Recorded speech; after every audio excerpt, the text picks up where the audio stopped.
thoughts turn to posters. Well, after all, they've been with us for more than 300 years, and I guess they'll be with us for a long time yet. But of course, they don't last. They get damaged by the weather, they get defaced, or they get covered up by other posters. Today, we shall be looking at forms of advertising that have lasted. The evidence is right here in the studio. And some of them are nowhere near as big as the poster. Some are just this size. Now, this is not a coin of the realm, as you may first suppose. It's a token made to advertise a Sheffield button manufacturer. And the man to tell us more about this and other tokens in his collection is Phil Layton. Hello. Phil, welcome. Let me put this down.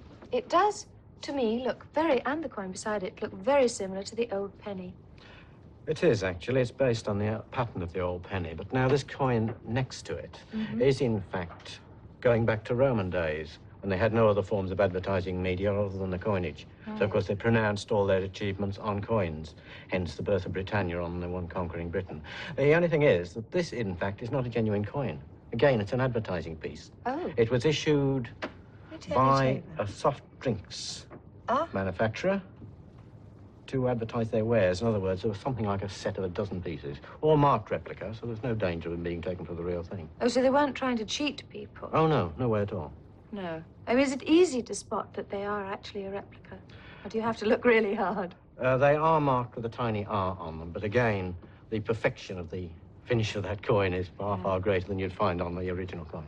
So you do need good eyes. I mean, for instance, this, which I have to say is one of my favorites, tiny weeny thing. I would think you probably need a magnifying glass Well, to this see is what something that I think is. I should stress, in fact. If you're going to start collecting pieces like this, apart from the fact the legends are a bit indistinct and they're small and some of them are dirty, you're going to have an awful job reading them unless you've got a good magnifying glass. So kick off with a good magnifying glass when you start collecting. What is that in the middle there? It's a model penny. In the Victorian age, they did produce a lot of model coins which they hoped would be taken up It's as tiny regal wee, coinage. isn't it? Let's go on to things that are much easier to see, and which actually do have money values marked on them. Yes, well, now, the idea of these, they're various pub checks tokens, and that actually is a market token. Now, wait a minute, what's a pub check token?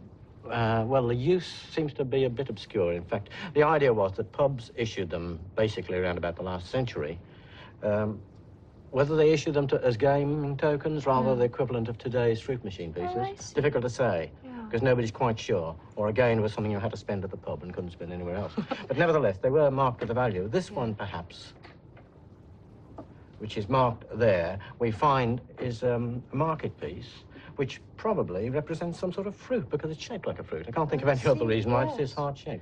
Now, these, again, look like a real coin. In fact, if I remember, a rather valuable real coin. Yes, quite a lot of people do get fooled by that. But just looking at them, you see, they're designed like a spade guinea. Yeah, spade guinea is a valuable coin of George III. In fact, it's in the three-figure range. These are something in the round about £1 a piece at the most. The idea is, though, that they were used as gaming counters, probably in the pubs again. Again, you've got a link with that. And you have got them advertising various manufacturers. You'll find round the edge, and a lot of them also have in memory of the good old days. Which people come in, who get in touch and say, well, look, I found a spade guinea in the garden and it's got in memory of the good old days. And what's it mean? Well, it doesn't mean anything except that it's a brass gaming token. Get excited, but don't go bonkers. That's right. Right. These, I think, actually really do show the design, the care that goes into these well, medals, this is perfectly true. Here we're going to run into trouble with purists, because some will say a coin is a coin, a token's a token, a medal's a medal's, and so on. Well, these really do cross the line a bit, but nevertheless, I think they're worth including because they promote an image. In this case, it's an image of the Birmingham Mint, an anniversary striking, and that is for the hospital. And that, again, of course, goes back a bit to the French exhibition, Paris exhibition, and commemorates the first ascent of the recipient of the Eiffel Tower. Oh, what, It hasn't got my name on, incidentally. It goes back to the last century, so I wasn't there. Oh, it is marked, though, as to what the date is. It has got the date on it, yeah. Now, these two also fascinate me. They look exactly the same. Amelia Earhart. I'm sure you're going to confuse me and say they're not, aren't you? They aren't the same at all. Well, they are the same, they look the same, they're not the same, but value-wise, they're probably about the same, so don't get any ideas that they're very valuable, either of them. This one is, in fact, the one that was issued originally to commemorate the first cross-Atlantic flight by Amelia. In other words, it was a medal for Amelia, that was. Right. This one on the other side was produced something like 15, 18 years ago by Transworld Airlines. The idea being that they were a promotional job. There were 8 of them altogether, celebrating the history of aviation. And they gave them to passengers on every trip. Whether you've got duplicates or not, I don't know. Giveaway token. That's right. And to me, the giveaway seems to be that on the back of the real one, it looks as though she's stunt flying, but it isn't. That's right. In other words, you've got them on a reverse axis. Yes. Right. Now, these fascinate me as well. Different colour coins this time, which say Smithfield Market. What were they for? Again, these are pure trading and advertising tokens issued by Smithfield Market in Birmingham. Again, the actual use of them, bit of a question mark over that, but it is thought that they were, in effect, given for returned empty crates. Oh, I see. You take your crates back to Smithfield Market in those days, and you got given a token, which you could spend again at the market. And let's move on to the paper money, so to speak. Again, it's a giveaway. It's something that everybody can see nowadays. Well, that's it. And, well, tuppence off oven pads and things like that. Perhaps a place to start. Well, I think, quite frankly, yes. They don't cost anything. They come up. Yeah. They look very much like banknotes. Tomorrow's collector's world. Lovely. Phil, thank you for bringing your collection. Now, of course, many of the advertisements used on the outside of buildings did survive the elements. The enamel signs, now known as street jewellery, first saw the light of day here in Birmingham in the 1850s. Now, very much a collector's item, some of them changed hands for quite a lot of money, but you can still pick them up for nothing.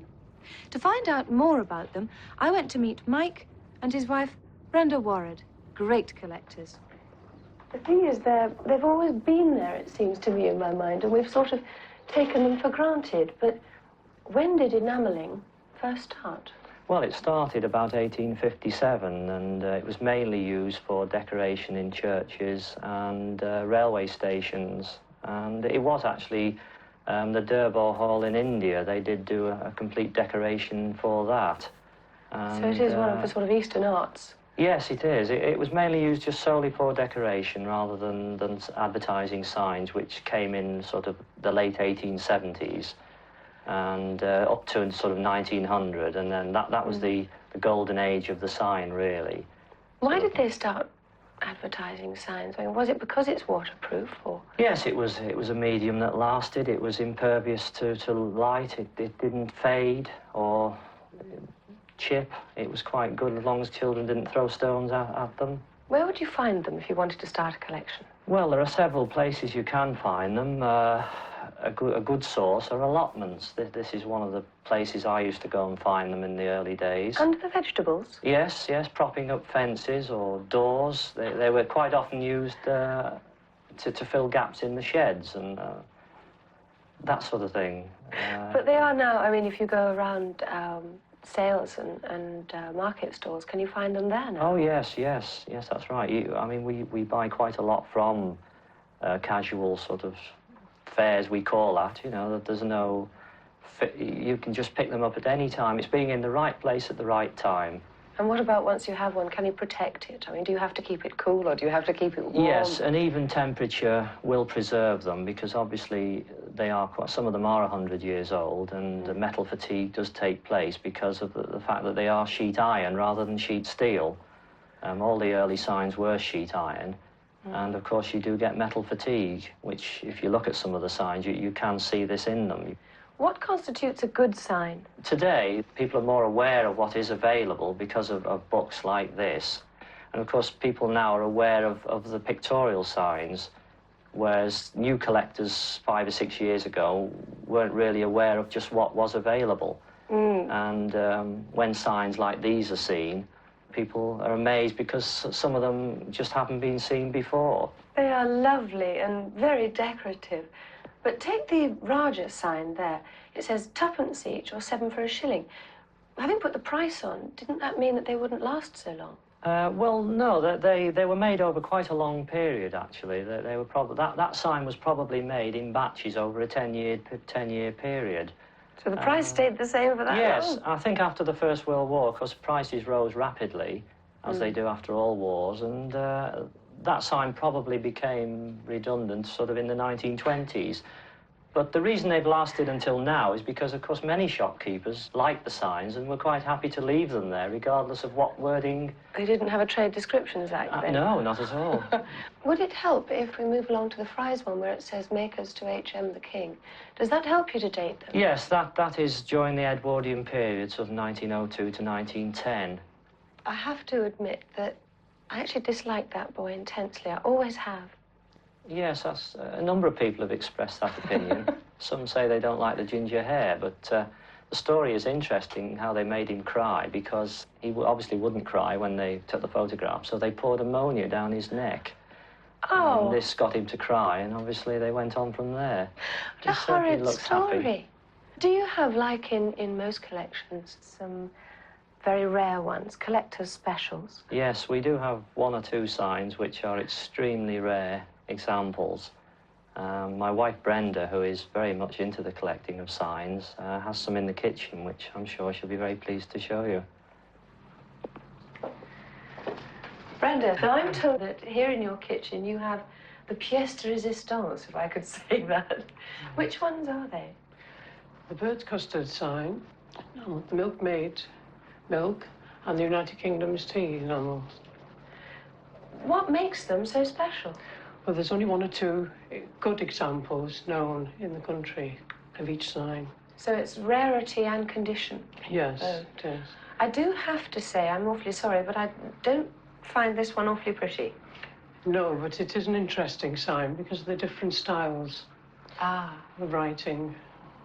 She's nice, though. I mean, she really is charming. Yes, it's dated 1905, that sign. Gosh.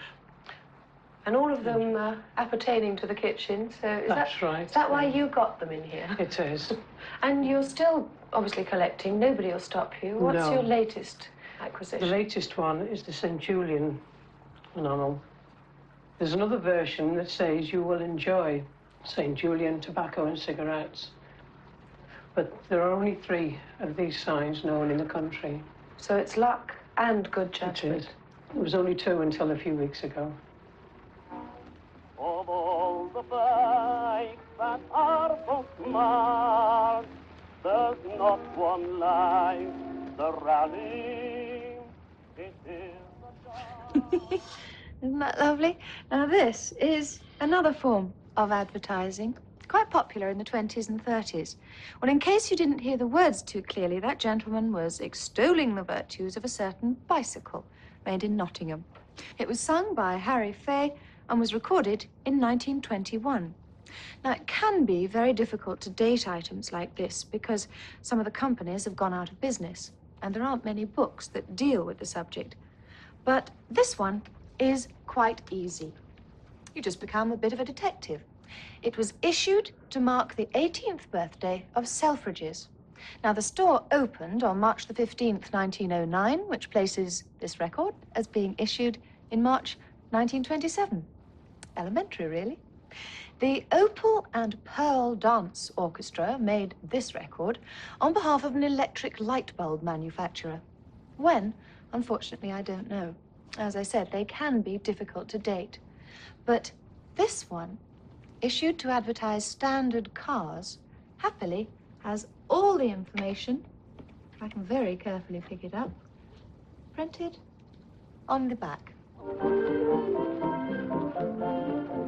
for the whole world we cater. There's no value greater than our standard, the standard of Britain. There's no car completer, safer, swifter, neater. Stirring stuff, isn't it? Now, this last one might not look like a record until you turn it over. And there you find the record set into the back. Now, we've no idea what's on this record, unfortunately, because our pickup couldn't cope with it.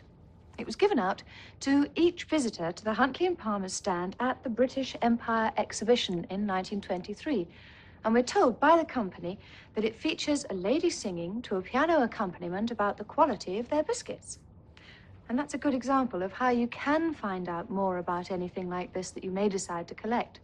Just phone or write to the manufacturer, and given time, they can probably tell you all you wish to know. One of the most prolific sources of advertising would appear to be the brewery industry. There are trays, jugs, coasters, match strikers, mats. There are mirrors. There is, just about everything that the brewery has names on. And all of these that you can see here have been collected by Andrew Cunningham. Andrew, you must also be quite strong to have a collection like yours. Well, it took quite a lot of bringing this part of it here, certainly. Oh, sure. Surely, when you go into Breweriana, so to speak, you must quite quickly make up your mind which bit you're going to go into collecting. Where did you plump for? Well, I first of all started by picking the brewing industry, which I was already interested in. That's as opposed to names of beers or whiskies or pubs. Well, I'm interested in beer and the brewers of beer. But having selected the brewing industry, I've collected a range of things from it of all types. It would, of course, be perfectly possible to do it a totally different way and just collect items from one city or from one brewery group, or indeed one type of item, china or paper or just water jugs. Yes, I've gone in rather heavily, I'm afraid, and covered a wide range of different products. And we're very pleased you have, which gives us an awful lot to look at. Can we start from the back here with what, to me, look like water jugs? Well, I think those big ones were actually used to serve and deliver beer in the days when sort of pumps and things weren't so common as they are now. Those two date from the 1860s and 70s. And look as though they're the same. Yes, Well, I mean, obviously not the same no, shape, but the That's same very building. interesting. I found them at opposite ends of the country, in fact. And if you look over the door of the left-hand one, it says J. Powell.